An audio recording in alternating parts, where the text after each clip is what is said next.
your job day to day. We're kind of on this quarterly treadmill.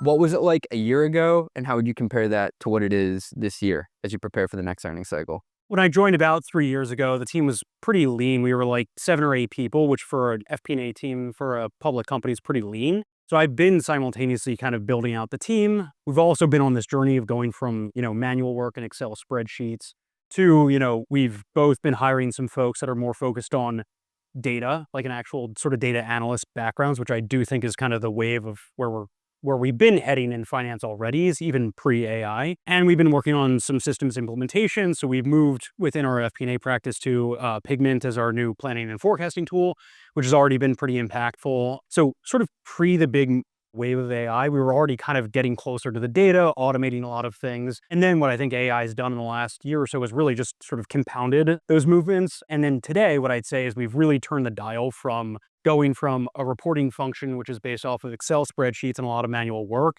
to really a strategic driver of the organization, because finance really sits at the epicenter of everything that happens across the business. And we have a bird's eye view into every single department. Plus we have access to all of the data. So those things combined, getting some more data analytics background, having the system that enables us to be powerful with that data. And then what I think AI has really done is democratize it. Every single person, whether you understand data analysis or not, has sort of the power at their fingertips to be dangerous with that data. Now, today, I think we're much less focused on just sort of closing the books and the reporting function, but actually, what do we do with it? What is the context of the data? Who should we be getting this in front of? How does it influence the way that we operate as a business? So we've really been able to accelerate that sort of strategic decision-making dial. So 2 things I heard there: more of a focus on data integrity, data cleanliness, and also it sounds like the hiring profile of some of the people you brought aboard has changed. Because typically we hired folks like myself, which are, finance by trade and grew up banking background, grew up in spreadsheets, and going more to folks that actually, want to sit in the office of the CFO, right, but actually are powerful with data has really been a compounder and a multiplier to everything we've done. Dana, reflect on last year versus this year. One of the biggest things that I think has changed is actually probably the speed of the business. And I think with AI and with our ability to code and to deploy and to build, we have actually fundamentally changed the pace of the business.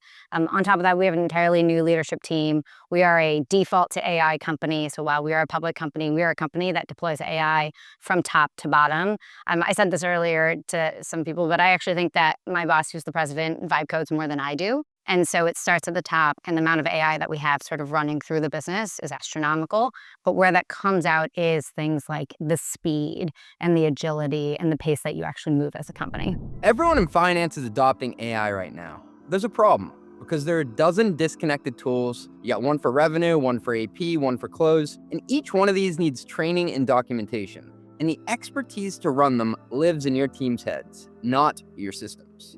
Maximore takes the opposite approach. One autonomous finance platform for the whole operation. Order to cash, procure to pay, the close, cash management, reporting, running on a single unified finance context that pulls from your ERP, billing, banks, even email and Slack. Maximore runs on self-learning agents that learn how your team already works.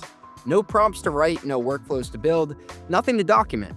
Every output is audit ready, and when a call needs human judgment, it escalates for review. Because the agents optimize, not just execute. And your KPIs improve. I'm talking about DSO, working capital, cash conversion. In fact, one PE-backed customer cut their close in half. Their audit findings from 7 to 0, back office costs down 70%. And in 6 months, no ERP rip and replace. You pay only for real outcomes, not seats. See it at maximore.ai. That is maximor.ai.